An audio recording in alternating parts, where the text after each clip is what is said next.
जय हिंद दोस्तों, बहुत बहुत स्वागत है एक बार फिर से आप सभी का बीए सेमेस्टर वाला में। दोस्तों आज के इस क्लास में हम लोग कवर करने वाले हैं BA first year second semester exam 2024, 25, 26, 27, 28।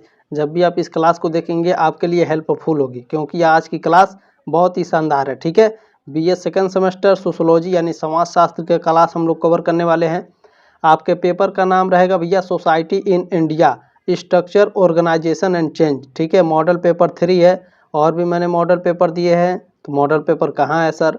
तो प्लेलिस्ट में है। प्लेलिस्ट कहाँ है? डिस्क्रिप्शन बॉक्स में प्लेलिस्ट का लिंक दिया गया है। ठीक है, इस क्लास को अटेंड करने के बाद आप उस मॉडल पेपर को भी देख लीजिएगा। ठीक है, चलें, इसमें top 50 most important question answer हैं। ठीक है, लास्ट तक जरूर देखिएगा। ये सभी आपके विश्वविद्यालय में 100% गारंटी है।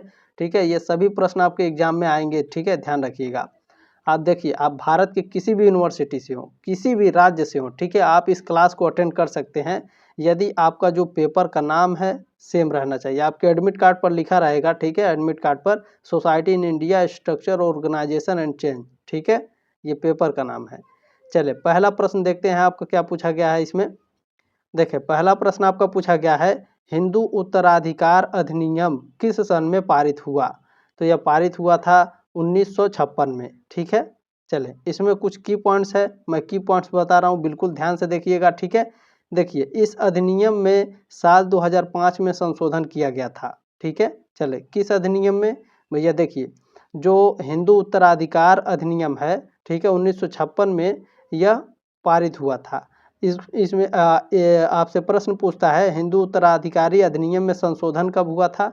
तो ध्यान रखेंगे साल 2005 में संशोधन किया गया था। ठीक है, चलिए ध्यान दीजिए यहाँ पर, यह संशोधन 5 सितंबर 2005 को राष्ट्रपति की मंजूरी मिलने के बाद 9 सितंबर 2005 को लागू हुआ था। ठीक है, अच्छा क्यों संशोधन हुआ था? अच्छा देखिए यहाँ पर संशोधन का मकसद है 1956 के अधिनियम में मौजूद संपत्ति अधिकारों से जुड़े लैंगिक भेदभाव प्रावधानों को हटाना था, इसीलिए 2005 में संशोधन किया गया था। ठीक है, चलिए संशोधन होने के बाद 9 सितंबर 2005 को फिर से लागू हुआ था। ठीक है, ध्यान रखेंगे। प्रश्न नंबर 2 आपका क्या पूछा गया है, गांव को जीवन विधि के रूप में किसने परिभाषित किया है? तो डीएन मजूमदार ने परिभाषित किया है। ठीक है, अच्छा ध्यान देंगे उन्होंने क्या कहा है। डीएन मजूमदार गांव को जीवन विधि व एक अवधारणा के रूप में परिभाषित करते हैं। उनके अनुसार गांव में सभी निवासियों की एक संगठित जीवन निधि, विचार, साझा अनुभव तथा संस्कृति होती है। चलिए प्रश्न नंबर 3 आपका क्या पूछा गया है, एससी दुबे ने गांव के वर्गीकरण के कितने आधार प्रस्तुत किए? तो 6 आधार प्रस्तुत किए हैं। ठीक है, ये ऑप्शन राइट है आपका तीसरे का। चलिए प्रश्न नंबर 4 क्या पूछे, याद रखिएगा ये सभी प्रश्न आपके एग्जाम में आने वाले हैं। ठीक है, बिल्कुल भी आपको चिंता करने की आवश्यकता नहीं है। ठीक है, पीडीएफ कहाँ मिलेगा सर? इसका पीडीएफ भी आप लोग डाउनलोड कर लीजिएगा, प्लेलिस्ट में लिंक है। ठीक है, टेलीग्राम का। अच्छा टेलीग्राम में जब आप जाएंगे, ठीक है, तो वीडियो के ठीक नीचे आपको मिलेगा पीडीएफ, तो आप लोग खोज ढूंढ लीजिएगा। ठीक है, चले प्रश्न नंबर 4 क्या पूछा गया है, इंडियन विलेजेस पुस्तक के लेखक कौन है? एम.एन. श्रीनिवास हैं, ये ऑप्शन राइट है आपका चौथे का। चले प्रश्न नंबर 5 देखेंगे क्या पूछा गया है, रूरल लाइफ पुस्तक के लेखक कौन है? रूरल लाइफ पुस्तक के लेखक ममफोर्ड है, डी ऑप्शन राइट है आपका पांचवे का। प्रश्न नंबर 6 आपका क्या पूछा गया है, भारत में निम्नलिखित में से किस वर्ष में राष्ट्रीय जनसंख्या नीति एनपीपी की घोषणा की गई थी? तो 2000 में की गई थी, सन 2000 में की गई थी। ठीक है, बी ऑप्शन राइट है आपका छठे का। चलिए प्रश्न नंबर 7 आपका क्या पूछा गया है, an essay on principle of population नामक पुस्तक के लेखक कौन है? वेरी वेरी मोस्ट इंपॉर्टेंट है। तो इस पुस्तक के लेखक माल्थस हैं। ठीक है, डी ऑप्शन राइट है आपका। अच्छा इस पुस्तक का प्रकाशन कब हुआ था यह भी पूछता है, तो ध्यान रखिएगा। An essay on the principle of population पुस्तक थॉमस रॉबर्ट माल्थस द्वारा लिखी गई थी और पहली बार 1798 में प्रकाशित हुई थी। ठीक है, प्रकाशन वर्ष भी याद रखेंगे। चलिए आपसे रिक्वेस्ट है व्हाट्सएप पर जरूर इसे शेयर कर देंगे। ठीक है, जितने भी दोस्त आपसे जुड़े हैं व्हाट्सएप पर इस क्लास को जरूर शेयर कर देंगे। बढ़ती जनसंख्या पर रोक हेतु नैसर्गिक व निरोधक प्रतिबंध की बात किसने कही? तो माल्थस ने कही, सी ऑप्शन राइट है आपका आठवें का। चलिए प्रश्न नंबर 9 क्या पूछा गया है, जननांकी का पिता किसे कहा जाता है। जननांकी का पिता किसे कहा जाता है भैया बताइए, माल्थस को। बी ऑप्शन राइट है आपका नमी का। चलिए प्रश्न नंबर 10 क्या पूछा गया है, अनुकूलतम जनसंख्या का सिद्धांत के समर्थक नहीं है। तो देखिए एडवर्ड डाल्टन और रॉबिन्सन ये अनुकूलतम जनसंख्या सिद्धांत के समर्थक हैं, लेकिन किंग्सले डेविस जो हैं ये अनुकूलतम जनसंख्या सिद्धांत के समर्थक नहीं है। ये ऑप्शन राइट है। यहाँ पर सेम क्वेश्चन वही टाइप हो गया, ठीक है, किंग्सले डेविस। ठीक है, ध्यान रखेंगे अनुकूलतम जनसंख्या सिद्धांत के समर्थक नहीं है किंग्सले डेविस। चलिए 12 नंबर प्रश्न है, भारत में अन्नपूर्णा योजना कब प्रारंभ की गई। भारत में अन्नपूर्णा योजना सन 2001 में लागू की गई। ठीक है, 12 का ऑप्शन नंबर सी करेक्ट है आपका। चलिए प्रश्न नंबर 13 क्या पूछा गया है, दी प्रॉब्लम ऑफ माइनॉरिटीज पुस्तक के लेखक कौन है। तो के.बी. कृष्णा है, ये ऑप्शन राइट है। वेरी वेरी मोस्ट इंपॉर्टेंट प्रश्न है ये। चलिए प्रश्न नंबर 14 क्या पूछा गया है आपका, संविधान की 8वीं अनुसूची में कितनी भाषाओं को मान्यता प्रदान की गई है। तो 22 भाषाओं को मान्यता प्रदान की गई है। ठीक है, चलें ये ऑप्शन राइट है आपका। प्रश्न नंबर 15 क्या पूछा गया है, त्रिपिटक किस धर्म का पवित्र ग्रंथ है। बौद्ध धर्म का पवित्र ग्रंथ है। प्रश्न नंबर 6 क्या पूछा गया है, सामान्य धर्म के मनु ने कितने लक्षण बताए हैं। सामान्य धर्म के मनु ने 10 लक्षण बताए हैं। ठीक है, अच्छा वो 10 लक्षण कौन कौन से हैं, चलिए मैं वो भी आपको बता देता हूँ। देखिए मनुस्मृति के मुताबिक धर्म के 10 लक्षण हैं, धैर्य, क्षमा, संयम, चोरी न करना, स्वच्छता, ठीक है, स्वच्छता, इंद्रियों पर नियंत्रण, बुद्धि, विद्या, सत्य और क्रोध न करना। ठीक है, चलिए ध्यान रखेंगे। प्रश्न नंबर 17 क्या पूछा गया है, संयुक्त परिवार की प्रकृति निम्नलिखित में से किस प्रकार का होता है। तो संयुक्त परिवार की जो प्रकृति होती है साथियों, यह समाजवादी होती है। ठीक है, ये ऑप्शन राइट है आपका 17 का। चलिए प्रश्न नंबर 18 क्या पूछा गया है, संयुक्त परिवार में निम्नलिखित में से किसका अभाव होता है। बाल विवाह का, स्त्री की दशा का, स्त्री शिक्षा का, या फिर प्रदा प्रथा का, बताइए। बिल्कुल, देखिए संयुक्त परिवार में हमेशा स्त्री की दशा जो है ये इसका अभाव रहता है। ठीक है, बी ऑप्शन राइट है आपका। चलिए बी ऑप्शन राइट है आपका 18 का। प्रश्न नंबर 19 क्या पूछा गया, बहुत ही शानदार है, वेरी वेरी मोस्ट इंपोर्टेंट, ध्यान रखेंगे। Some aspect of family in महुआ। ठीक है, महुआ पुस्तक के लेखक कौन है। तो इस पुस्तक के लेखक हैं ईश्वरलाल प्रागजी देसाई। इन्हें आईपी देसाई के नाम से भी जाना जाता है। ठीक है, ध्यान रखिएगा, आईपी देसाई के नाम से भी जाना जाता है। तो अच्छा ध्यान रखेंगे, ये जो पुस्तक इन्होंने लिखे थे some aspect of family in महुआ, ये 1964 में, ठीक है, इसका प्रकाशन हुआ था। ठीक है, ध्यान रखेंगे। चलिए प्रश्न नंबर 20 क्या पूछा गया है, पुरुषार्थ कितने प्रकार के होते हैं। पुरुषार्थ 4 प्रकार के होते हैं। कौन कौन से पुरुषार्थ होते हैं, चलिए मैं आपको बता देता हूँ। देखिए प्रायः मनुष्य के लिए वेदों में 4 पुरुषार्थों का नाम लिखा गया है। क्या क्या है, धर्म, अर्थ, काम और मोक्ष। इसलिए इन्हें पुरुषार्थ चतुष्टय भी कहते हैं। ठीक है, महर्षि मनु पुरुषार्थ चतुष्टय के प्रतिपादक हैं। आपके एग्जाम में पूछा जाता है दोस्तों कि चतुष्टय पुरुषार्थ चतुष्टय के, ठीक है, पुरुषार्थ चतुष्टय के प्रतिपादक कौन है, महर्षि मनु है। ठीक है, ध्यान रखेंगे। प्रश्न नंबर 21 क्या पूछा गया आपका, संविधान के किस अनुच्छेद के अनुसार किसी भी धर्म, जाति, प्रजाति एवं लिंग के आधार पर मताधिकार से वंचित किया जा सकता है। ठीक है, तो यहाँ पर वंचित नहीं किया जा सकता है। ठीक है, ऐसे आपको यहाँ पर लिखना चाहिए था, आप टाइपिंग में गलती हो गई। ठीक है, ध्यान रखेंगे, अनुच्छेद 325। ठीक है, ये ऑप्शन राइट है आपका। चलिए 22 नंबर प्रश्न क्या है, आधुनिक सभ्य समाज। ठीक है, क्या है भैया, आधुनिक सभ्य समाज कार्यकुशलता के लिए किसे आवश्यक मानता है। श्रम विभाजन को मानता है। यह ऑप्शन राइट है आपका।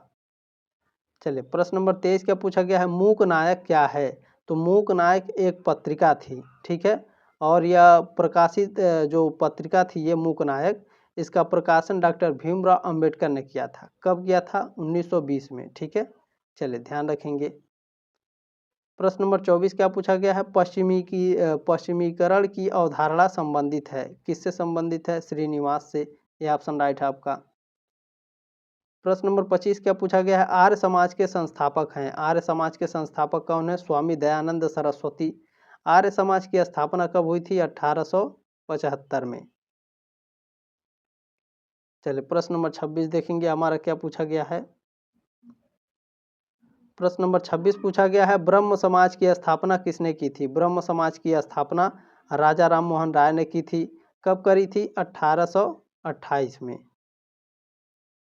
प्रश्न नंबर 27 क्या पूछा गया है, परंपराओं को त्याग कर नए विचारों को ग्रहण करना कहलाता है? क्या कहलाता है? आधुनिकीकरण कहलाता है। ये ऑप्शन राइट है आपका। प्रश्न नंबर 28 क्या पूछा गया है, विवाह से संबंधित नियम है। विवाह से संबंधित नियम क्या है? अंतर्विवाह, बहिर्विवाह भी होता है, अनुलोम भी होता है। ठीक है, डी ऑप्शन राइट है आपका। चलिए प्रश्न नंबर 29 क्या पूछा गया है, मुस्लिम समाज में विवाह के प्रकार हैं। तो मुस्लिम समाज में विवाह 4 प्रकार के होते हैं। कौन कौन से हैं भैया? तो मुस्लिम कानून के अनुसार विवाह 4 प्रकार के होते हैं। शाही विवाह होता है, बातिल विवाह होता है, फासिद विवाह होता है और मुताह विवाह होता है। ठीक है, ये 4 प्रकार के विवाह हैं मुस्लिम समुदाय में। ठीक है, चलें प्रश्न नंबर 30 आपका क्या पूछा गया है, पॉजिटिव फिलॉसफी रचना है। पॉजिटिव फिलॉसफी अगस्त काम्टे की रचना है। ये ऑप्शन राइट है आपका। प्रश्न नंबर 31 क्या पूछा गया है आपका, समाज शास्त्र को इंग्लिश पिता कहते हैं। समाज शास्त्र को इंग्लिश पिता Auguste Comte. B option right है आपका। प्रश्न नंबर 32 क्या पूछा गया है, सामाजिक आदर्श नियम है। सामाजिक आदर्श नियम क्या है बताइए, क्या है भैया? बिल्कुल, आदेश हैं, कानून है और सदाचार हैं। डी ऑप्शन राइट है आपका 32 का। चलिए प्रश्न नंबर 33 क्या पूछा गया है आपका, सामुदायिक विकास कार्यक्रम की शुरुआत हुई। सामुदायिक कार्यक्रम विकास की शुरुआत 2 अक्टूबर 1952 को हुई। ये ऑप्शन राइट है आपका। चलिए प्रश्न नंबर 34 क्या पूछा गया, स्वर्ण जयंती ग्राम स्वरोजगार योजना प्रारंभ हुई। कब हुई थी? 1 अप्रैल 1999। ठीक है, चलिए ध्यान रखेंगे, ये ऑप्शन राइट है आपका। प्रश्न नंबर 35 पूछा गया है, अंत्योदय योजना सर्वप्रथम किस राज्य में आरंभ की गई? अंत्योदय योजना जो है सबसे पहले राजस्थान में शुरू की गई। ठीक है, ये ऑप्शन राइट है आपका 35 का। प्रश्न नंबर 36 क्या पूछा गया है, विशेष विवाह अधिनियम पारित हुआ। विशेष विवाह अधिनियम 1954 में पारित हुआ था। यह ऑप्शन राइट है आपका 36 का। प्रश्न नंबर 37 क्या पूछा गया है, अंतर्राष्ट्रीय महिला दिवस किस दिन मनाया गया था? ठीक है, ध्यान रखिए, यहाँ गया था पूछा क्या है, अंतर्राष्ट्रीय महिला दिवस किस दिन मनाया गया था? किस दिन मनाया गया था भैया? 8 मार्च 1992 को। ठीक है, ये ऑप्शन राइट है आपका। चलिए प्रश्न नंबर 38 क्या पूछा गया है, समान वेतन अधिनियम आयोग किस वर्ष पारित किया गया? तो 1976 में। ठीक है, समान वेतन अधिनियम, ठीक है, समान वेतन अधिनियम आयोग 1976 में पारित किया गया। ये ऑप्शन राइट है आपका। प्रश्न नंबर 39 क्या पूछा गया है, राष्ट्रीय साक्षरता मिशन कब आरंभ हुआ? राष्ट्रीय साक्षरता मिशन 1988 को शुरू हुआ या आरंभ हुआ। ठीक है, अच्छा, राष्ट्रीय साक्षरता यहाँ देखिए लिखा है NLM। ठीक है, NLM लिख करके पूछता है इसका फुल फॉर्म क्या होगा, नेशनल लिटरेसी मिशन। ठीक है, राष्ट्रीय साक्षरता मिशन। जो राष्ट्रीय साक्षरता मिशन है इसका आरंभ 5 मई 1988 को हुआ था। ठीक है, डेट भी याद रखेंगे, डेट भी आपसे एग्जाम में पूछा जाता है। चलिए प्रश्न नंबर 40 देखेंगे क्या पूछा गया है, निम्नलिखित में से किसने भारत विद्याशास्त्री परिप्रेक्ष्य को अपनाया? तो GS घुरिये ने अपनाया। ये ऑप्शन राइट है आपका। अच्छा, आप लोग कमेंट करके बताइएगा, मैं और भी मॉडल पेपर लाऊंगा। ठीक है, चलें, डोंगरी भाषा किस क्षेत्र में बोली जाती है? डोंगरी भाषा जम्मू कश्मीर में बोली जाती है। सी ऑप्शन राइट है आपका 41 का। प्रश्न नंबर 42 क्या पूछा गया है, मैथिली किस राज्य की भाषा है? मैथिली बिहार राज्य की भाषा है। ये ऑप्शन राइट है आपका 42 का।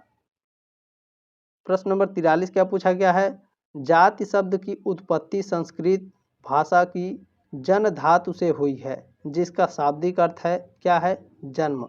ये ऑप्शन राइट है आपका। प्रश्न नंबर 44 पूछा गया है, कास्ट शब्द किस भाषा का शब्द है?